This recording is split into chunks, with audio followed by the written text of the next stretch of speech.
After moving to the dorms for college, I started drinking a lot more than I did in high school.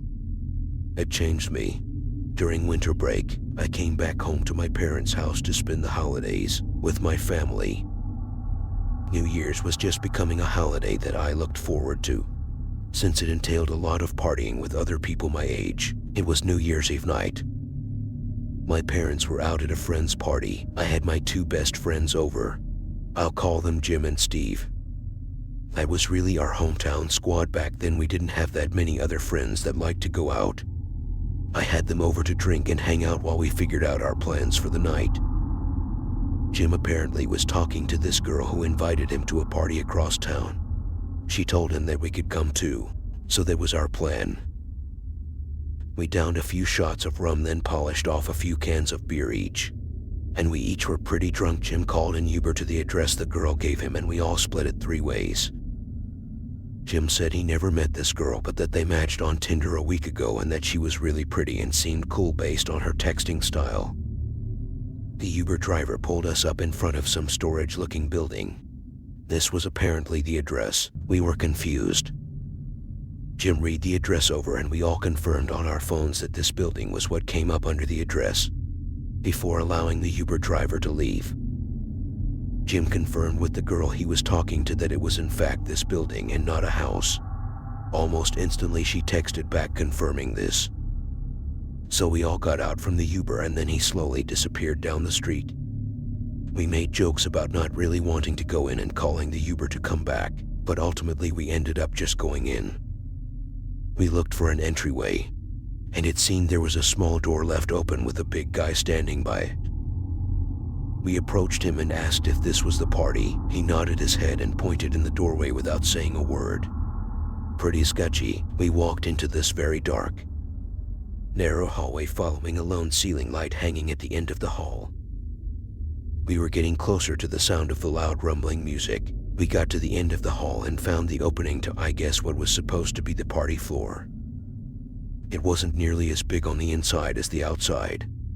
It was very dark, the only lighting being from a couple cheap-looking strobe light machines. There wasn't a huge crowd, maybe 20 to 30 people sprawled out throughout the area. No one was really dancing either, everyone was kind of standing in their own little circles. A lot of people were just sitting in chairs by themselves, kind of eyeing us down. The weirdest and most off-putting thing of all, though we didn't see any females, the music was very loud and hard to talk over. So we moved to a corner further from the speakers and the crowds. I yelled at Jim to call that girl and ask her where she is. She texted back saying she's in the back section just beyond the double doors. She told us to meet her there. This didn't sound right, and I told Jim that. He said we'd just take a peek back there and leave if she's not there. Jim led the way following the directions from this girl.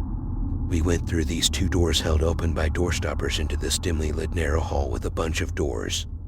As we walked, someone quickly appeared from one of the rooms and whispered something in Jim's ear. Jim kept saying what, looking very confused. Then he turned to us and waved his hand saying, "Let's just get out of here." We didn't question it. As we walked back through that little main dance hall, I could tell we were getting looked at again. Some big guy at one of the doors tried stopping us for whatever reason. We just walked through him back down the hall we came through. We noticed he was following us, and finally Jim yelled "run" and started sprinting down the hall. That's when I knew shit was real. We followed, and the guy behind us yelled at the top of his lungs, "Yo, stop them," probably to the guy standing at the entry door.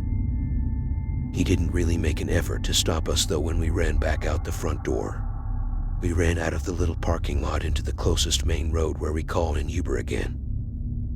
Jim explained that the dude in the hall whispered in his ear to get out of there before midnight, as they were going to trap everyone in there. Jim didn't ask any more questions. He basically just told us to haul ass out. This led us to believe that girl he was talking to didn't exist. It was just some kind of trap to lure unsuspecting victims into whatever was about to go down in that building that night. We made an anonymous police report that something was going down in there that night, and that it should be investigated and shut down. We spent midnight on that New Year sitting in my living room by ourselves. We never found out what transpired in that warehouse.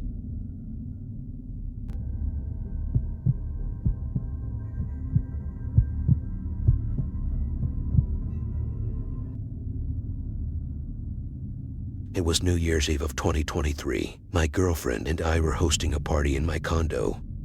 I invited about 30 people and said they could bring whoever they want as long as they were respectful of my place.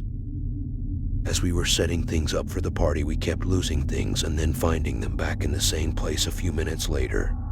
Like the TV remote, her bag, or just anything we seemed to need at the moment. We thought we were just imagining it, but it kept happening over and over. We figured it was the two of us just accidentally moving stuff without the other knowing. Our guests started pouring in around 9 to 10. That's when we told everyone to arrive. Since my friends would be bringing friends, I positioned some of my surveillance cameras in rooms with valuables, such as the living room and the bedrooms.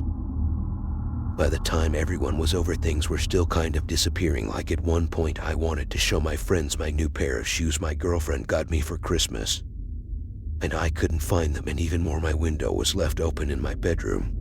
Albeit it was a party and I had to assume my girlfriend where some of the guest has to do with some of this stuff. But it started getting weird. Nevertheless, the condo was crowded and I didn't have much time to be worrying about this stuff. I told myself I'd check the surveillance footage after the party, or if things persisted, I'd check it during the party. There were a handful of faces I didn't recognize, but I met most of them through whichever friends brought them over. That time of the night that people either can't wait for or dread finally came, and we all started to gather around the TV to watch the ball drop in Times Square. I looked around the room and noticed some tall guy in a black trench coat facing the wall opposite the TV. He was looking down at the couch doing something. I was about to ask my friend Alan if he knew who that was, but everyone started counting down, so I turned my attention to that and joined in. Everyone yelled Happy New Year and all that, and anyone who came as a couple got their New Year's kiss. And when everyone settled down a bit, I realized that tall guy wasn't in the room anymore. I asked Alan if he knew who that tall guy was, and he said, yeah, that's Tom's friend. So there was that. One of my friend's girlfriends eventually came downstairs and said whoever the guy in the trench coat was wasn't leaving the bathroom. I told her it was Tom's friend and to just use the master bedroom bathroom, so she went back upstairs. Eventually the clock hit 2 at night, and that's when things were dwindling down and people were starting to make their exits. When everyone was gone, my girlfriend and I said we'd clean up tomorrow. However, we did a quick inspection to make sure nothing was stolen. Her bag was gone completely this time, and so was one of my expensive watches. I rushed our bedroom to pause the video cameras so I could download the footage and play it back. We started watching for the time guests started to arrive. I had it on fast forward and we just skimmed all 3 cameras. Eventually we noticed Tom's friend in the trench coat in the guest bedroom going through our stuff. I paused the footage in a fit of rage. I cut the footage to a 30-second clip and sent it to my phone and then texted Tom immediately. I said, your friend stole shit from my apartment, bro. He texted back, dude, no way, what do you mean? Then I sent him the footage. A minute later he texted back, who the hell is that? I don't know who that is. I wrote back, I was told that was your friend. Once again he said, dude, I don't know that guy, my girlfriend, and I got nervous now. So I went on the texting spree, texting all of my friends who came asking if they knew that person. From everyone who was still awake we got a bunch of no's. So we went to finish the video footage following the guy in the trench coat. He made his way into our bedroom, opened the door, then started dropping some of our belongings out the window, including my girlfriend's bag. I felt like the room was spinning and my heart was in my throat. Then the man in the video quickly turned around as if he heard someone coming up the stairs, and he crawled under the bed. We sped through the rest of the video footage, but he never got out from under the bed. Under the bed that we were currently sitting on using the laptop. I saw the fear of my girlfriend's eyes and her temptation to scream, but I covered her mouth with my hand and whispered in her ear, run on the count of 3. But she couldn't help it, she let out a cry. So I had to yell at her to just run out of the room. I pushed her off the bed and followed close behind. I took a look under the bed before slamming the door shut. And I saw him down there under the bed. We made eye contact. It was an indescribable moment. We called the cops in the kitchen, both grabbing big kitchen knives. Police made it to my condo in like 3 minutes. But by that time the intruder was gone and our bedroom window was once again open. He escaped through the window and got away with our belongings. I handed over the video footage files to the police department and they would review it and record an image of the man's face. Of course, he was never found, at least not by our local police department.